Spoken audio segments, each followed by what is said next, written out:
दोस्तों नमस्कार। कंगना रनौत फिल्मी दुनिया से निकल करके राजनीति की दुनिया में आई। फिल्मी दुनिया में उन्होंने बड़ा नाम कमाया, लेकिन यहाँ आते ही हर कदम पर फिसल रही हैं, जवान फिसल रही है। और इस समय जब से वो माननीय सांसद हुई हैं, तब से तो उनकी जवान और ज़्यादा बेलगाम हो गई है। वो भूल गई हैं अपनी मर्यादा को, इस देश के मर्म को, और वो उन किसानों पर ही हमला कर बैठी जो इस देश का पेट भरते हैं। जो किसान हाड़ तोड़ मेहनत करते हैं, अनाज उगाते हैं और फिर इस शहरों में और महानगरों में बैठे हुए धन्ना सेठों से लेकर के और गरीबों को जो 5 किलो राशन मिलता है उसको उपलब्ध कराते हैं।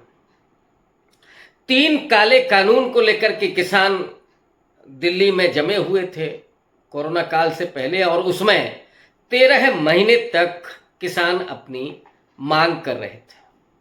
3 काले कानूनों के खिलाफ बैठे हुए थे, जिसमें 750 किसानों की शहादत हुई और उसके बाद उन्हें उन कानूनों से मुक्ति मिली।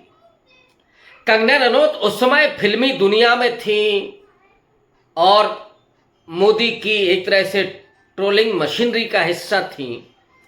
उस समय भी वो किसानों पर लानत भेज रही थीं, किसानों को आतंकवादी कह रही थीं। तब शायद लोगों ने उन्हें उतनी गंभीरता से नहीं लिया था। फिर कंगना रनौत ने कहा कि 2014 में देश को आज़ादी मिली तो लोगों ने सिर्फ हंस दिया। अब क्या आप कह सकते हैं भाई कि कंगना रनौत व्हाट्सएप यूनिवर्सिटी से पढ़ाई करके इस समय ज्ञान अर्जित कर रही हैं, लेकिन बीजेपी ने उन्हें टिकट दिया। वो हिमाचल प्रदेश के मंडी से चुनाव जीत करके आई। उसके बाद से भी उनकी जबान पर ताला नहीं है और अब वो एक नई प्रज्ञा ठाकुर या कहें स्मृति ईरानी बनने की फिराक में है। स्मृति ईरानी तो चुनाव हारने के बाद MHRD हो गई थी, मानव संसाधन विकास मंत्री, जिसे आज शिक्षा मंत्री कहते हैं, वो हो गई थी। दूसरी बार जब जीत करके आई तो कपड़ा मंत्री हो गई थी, लेकिन तू तो बोलती थी, जलवा था उनका। राहुल गांधी को हरा करके आई थी तो सीधे मोदी जी की गुड बुक में थी। रौब था उनका तमाम मंत्रियों पर, लेकिन जब से चुनाव हारी हैं तब से कहाँ चली गई हैं किसी को पता ही नहीं है। अब ये जिम्मेदारी कंगना रनौत ने ले ली है। अजीब संयोग है कि दोनों ही फिल्मी दुनिया से आती। स्मृति ईरानी हालांकि छोटे पर्दे से बड़े पर्दे तक नहीं पहुंच सकी, लेकिन राजनीति के पर्दे पर उन्होंने बड़े बड़े झंडे गाड़ दिए। कंगना रनौत बड़े पर्दे से आई, पार्लियामेंट में पहुंच गई, लेकिन जवान नहीं संभाल सकी। तो कह बैठी कि किसान तो बलात्कारी हैं, आतंकवादी हैं। जब किसान आंदोलन हो रहा था उस समय बलात्कार हो रहे थे, लोगों की लाशें टंगी हुई थी। इसके बाद इस देश के किसानों में उबाल आ गया। अल्टीमेटम दे दिया मैडम को। 31 अगस्त की वो तारीख है जिस दिन पूरे देश में आंदोलन होगा खिलाफ, कंगना रनौत के खिलाफ। इस बयान के बाद बीजेपी भी उनके साथ खड़ी नहीं हुई और तत्काल उनकी मजम्मत कर डाली। कहा कि नहीं, उनकी बयान से पार्टी का कोई लेना देना नहीं है। उसके बाद तो कंगना को भी ये समझ में आया कि शायद अभी तो वो सीख रही हैं। बड़ी विनम्रता से उन्होंने स्वीकार किया, लेकिन कंगना पलट गई। कंगना ने पाला बदल लिया और ये कहते कहते कि शायद वो नई हैं, अभी सीख रही हैं, उन्होंने मोदी और शाह का नाम तक नहीं लिया और नाम लिया उत्तर प्रदेश के मुख्यमंत्री योगी आदित्यनाथ को। उन्होंने कहा कि योगी आदित्यनाथ जैसा राष्ट्रभक्त देशभक्त चाहिए। अंगूठा दिखा दिया मोदी और शाह को, क्योंकि मोदी और शाह की तरफ से डांट पड़ी थी। तो मैडम ने भी सोच लिया, अरे मैडम तो बॉलीवुड से निकल करके आई हैं, मोदी और शाह कहां लगते हैं। तो खड़ी हो गई वो योगी जी के साथ आकर के। एक और पलटी मारी उन्होंने, किसानों पर हमला करते करते आजकल राहुल गांधी पर हमला कर बैठे। राहुल गांधी को तो उन्होंने कूड़ा तक कह डाला कि वो केवल कुर्सी के लिए कर रहे हैं। मैडम भूल गई कि राहुल गांधी वो हैं जो 10 साल यूपीए गवर्नमेंट रही जिसमें उन्होंने एक मंत्री पद नहीं लिया। दूसरी बार 2009 में तो उन्हें प्रधानमंत्री का पद ऑफर हो रहा था, मनमोहन सिंह चाहते थे कि वो प्रधानमंत्री बने, लेकिन राहुल गांधी ने तो मंत्री पद तक नहीं लिया। उसके बाद कांग्रेस अध्यक्ष का पद छोड़ा। राहुल गांधी ने जब कांग्रेस का अध्यक्ष चुना जाना था तो उन्होंने यहां तक कह दिया कि कोई गांधी परिवार का व्यक्ति अध्यक्ष नहीं होगा। और वही राहुल गांधी जो सोने का चम्मच लेकर के पैदा हुए, मैं चांदी का चम्मच नहीं बोल रहा हूं, जिनके घर में 3 पीढ़ियां प्रधानमंत्री रहे, परनाना नेहरू जी, फिर इंदिरा गांधी, फिर राजीव गांधी, लेकिन राहुल गांधी ने तय किया कि वो नहीं, वो कोई पद स्वीकार किए बिना सत्ता के लिए नहीं, सत्य के लिए राजनीति करेंगे। तो नफरत और हिंसा के खिलाफ, विभाजन और घृणा के खिलाफ, भय और जो पूरी भक्ति की परंपरा है उसके खिलाफ राहुल गांधी पैदल मार्च पर निकल गए, भारत जोड़ो यात्रा की, और उसने पूरे माहौल को तब्दील कर दिया। कंगना रनौत तब भी देख रही हूं, शायद अभी भी उन्हें याद होगा कि राहुल गांधी ने तो पांव से इस देश के दक्षिण से उत्तर को नाप दिया। जो व्यक्ति गांधी परिवार में पैदा हुआ वो पैदल चल रहा है, और कंगना रनौत के जो पार्टी के दिग्गज लोग हैं वो 16,000 करोड़ के हवाई जहाज में उड़ रहे हैं। हालांकि एक पलटी मार ली उन्होंने, मोदी और शाह का नाम ही नहीं लिया। 8 करोड़ की उनकी गाड़ी है, जो करीब 8-10 गाड़ियां उस काफिले में 8-8 करोड़ की हैं। क्या ठाठ है मोदी जी के। राहुल गांधी तो एक ही टी शर्ट पहनते हैं, सफेद कलर की, हो सकता है दूसरी वही अदल बदल करके पहनते हो। मोदी जी तो एक बार जो पहन लेते हैं फिर दोबारा नंबर ही नहीं आता, या आता होगा तो कई महीनों के बाद आता होगा। एकदम वेल मेंटेन्ड, प्रेस व्रेस दमकता हुआ वस्त्र आभूषण और चेहरा और क्या क्या, वो मोदी जी हैं। राहुल गांधी के पास क्या है? राहुल गांधी तो बेचारे हैं आज की तारीख में, लेकिन जनता उनके साथ है। और जो देश की जनता का नेता हो जाता है फिर उसे कोई रोक नहीं सकता। कंगना रनौत चाहे उनको कूड़ा कहें, चाहे निकम्मा कहें, चाहे सत्ता का लालची कहें, लेकिन कंगना जी अब कोई मानेगा नहीं। आप कुछ भी बोलिए, कोई स्वीकार करने वाला नहीं है। लेकिन कंगना जी आप फंस गए, वो संसद का अंगना और फंसी मेरी कंगना, वो हालत हो गई। अब आप सांसद हैं, अब आपको कोई ऐसे नहीं भूल सकता, नहीं छोड़ सकता कि आप कुछ भी बोल के निकल जाएंगे। राहुल गांधी पर हमला करने के लिए आप किसानों तक चले जाएंगे, किसानों को बलात्कारी, हत्यारे और क्या क्या बोल देंगे। हिमाचल प्रदेश की विधानसभा में हंगामा हुआ, कांग्रेस पार्टी निकल के आ गई, बीजेपी से कहा कि यह आधिकारिक बयान है क्या, जरा बात की बताइए, स्पष्ट कीजिए। और अगर ये आधिकारिक बयान नहीं है तो फिर कंगना रनौत के साथ आप क्या ट्रीटमेंट कर रहे हैं? रिजाइन उनसे लेंगे, क्या करेंगे? कंगना रनौत को डांटा भर, लेकिन कंगना रनौत तो दूसरे दिन राहुल गांधी के लिए कुछ बोलने लगी। अभी उनकी तो ट्रेनिंग ही पूरी नहीं हो पाई, बेचारी खुद कह रही कि आजकल हम सीख रहे हैं। अब सीखा आपने ये कि 2014 में देश को आज़ादी मिली थी, फिर आपने ये सीखा कि राहुल गांधी तो कूड़ा है, राहुल गांधी तो सत्ता के लिए राजनीति कर रहे हैं।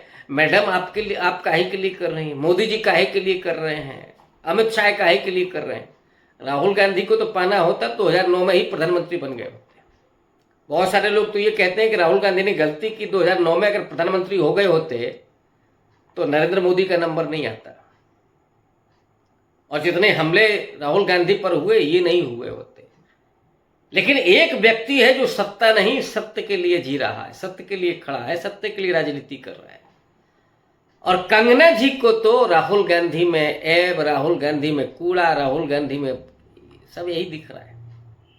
लेकिन मैडम 31 तारीख का जो अल्टीमेटम है, और नोटिस आ चुके हैं दो दो, उन दो दो नोटिस का जवाब देना होगा कंगना रनौत को। सीधा उसमें है कि या तो आप पब्लिकली माफी मांगिए, या तो फिर ये मुकदमा के लिए तैयार हो जाइए, मानहानि के मुकदमे के लिए। क्या कंगना रनौत माफी मांगेंगी? आज उनकी जो भाषा है वो थोड़ी दबी हुई भाषा है कि हम सीख रहे हैं। अरे मैडम सीधा बोलिए ना। वैसे भी आप सावरकर की परंपरा से आती हैं, 6 माफीनामे अंग्रेजों को सावरकर ने लिखे।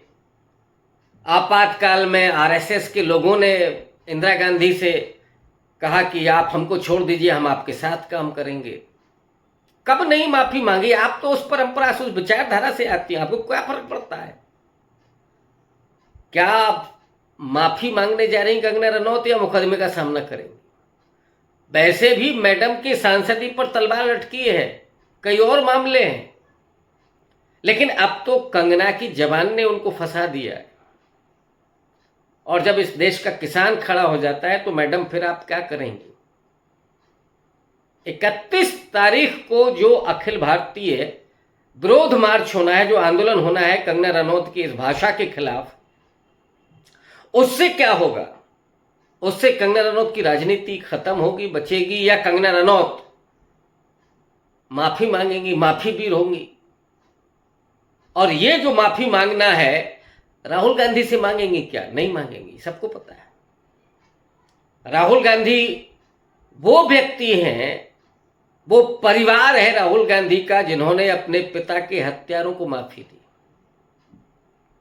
इतने बड़ा दिल का कोई हो सकता है क्या? इस पूरे देश में हो सकता है क्या? राहुल गांधी के लिए कंगना रनौत क्या है? कंगना रनौत माफी मांगे या ना मांगे, राहुल गांधी कभी ध्यान भी नहीं देंगे कि आपने क्या बोला। जो परिवार, जो व्यक्ति, जिसकी मां, जिसकी बहन अपने पिता और अपने पति के हत्यारों को माफी दे सकते हैं, वो इन बातों पर आप कूड़ा कहें, आप दो और गाली दे दीजिए राहुल गांधी को, राहुल गांधी पर क्या फर्क पड़ता है? लोग देख रहे हैं। और जितना मैडम गाली देंगी आप राहुल गांधी को, उतना ही राहुल गांधी को पॉलिटिकली फायदा हो रहा है। लोग समझ रहे हैं कि राहुल गांधी सच बोल रहे हैं, इसलिए गालियां दी जा रही हैं। ये वो राहुल गांधी नहीं है जब 500 करोड़ रुपए प्रति वर्ष खर्च किया जा रहा था राहुल गांधी की इमेज खराब करने के लिए। ये वो राहुल गांधी हैं जिन्होंने वो करोड़ों रुपए जो व्यय किया गया था उसको अपने बूटों तले रौंद डाला, और अब राहुल गांधी पर कोई असर नहीं होने जा रहा है। तो मैडम चाहे उनसे माफी मांगे या ना मांगे, राहुल गांधी तो ना उन्हें गंभीरता से लेते हैं और ना ही इसकी जरूरत है। समझने की आवश्यकता इस बात की है कि ये गांधी परिवार कितने बड़े दिल का है। बावजूद इसके इस देश की सत्ता, इस देश की सत्ता की राजनीति, सत्ता की विचारधारा, आरएसएस, कंगना रनौत जैसे स्लीपर सेल, और मैं क्या बोलूं, जो भाषा है, वो चुने हुए सांसद हैं, हमें सम्मान करना चाहिए। लेकिन जब एक सांसद संसदीय मर्यादा का ही ख्याल नहीं रखता है तो हम कहां से सम्मान कर सके? ये एक ट्रोलर से ज्यादा नहीं है कंगना रनौत। लेकिन कंगना रनौत इस बार फंस गई हैं उनके जाल में, जो इस देश की मिट्टी का, धरती का सीना चीर करके जो अनाज उपजाते हैं, जो अपना खून पसीना लगाते हैं धरती में, उनके गुरूर को आपने चोट पहुंचाई है, उनको चैलेंज किया है, उनके बारे में झूठ बोला है, उन्हें कलंकित किया है। और वो किसान इस बार माफ करने वाले नहीं है मैडम। आपको सार्वजनिक माफी आप मांगेंगी, और नहीं तो कोर्ट में आपको घसीटेंगे वो किसान जिन्हें आप बलात्कारी, आतंकवादी, हत्यारे कह रही हैं। वो इस देश के लोगों को अन्न देते, अनाज देते, वो अगर मेहनत ना करें तो ये देश भूखों मर जाए। फिर नरेंद्र मोदी 5 किलो अनाज कहाँ से बांटेंगे और प्रचार कहाँ से करेंगे? लेकिन दिल है कि मानता ही नहीं कंगना जी का, जबान है कि रुकती ही नहीं। तो जो मन में आया, जो जबान ने कहा उठा करके पटक दिया। थोड़ा संसदीय मर्यादा मैडम सीख लीजिए, अच्छा ही होगा आपके लिए। वरना ये राजनीति, ये सांसदी तो स्मृति ईरानी नहीं संभाल पाई, प्रज्ञा सिंह ठाकुर नहीं संभाल पाई, आप हैं क्या? और अब तो आपके लिए बॉलीवुड भी नहीं बचा। कभी वहाँ आप क्वीन हुआ करती थी, अब आजकल वहाँ भी आपकी फिल्में सब फ्लॉप हो रही। इमरजेंसी फिल्म इंदिरा गांधी पर हमला करने के लिए आप बना रही हैं, आप उसकी प्रोड्यूसर भी है। 6 सितंबर को आपकी जो फिल्म रिलीज हो रही है, वो फिल्म कितनी चलेगी मैडम अगर आपने माफ़ी नहीं मांगी तो? कहीं वो किसान खड़े हो गए तब क्या होगा आपका? हालांकि इस टोटके में तो आपकी पार्टी के लोग ज़्यादा माहिर हैं।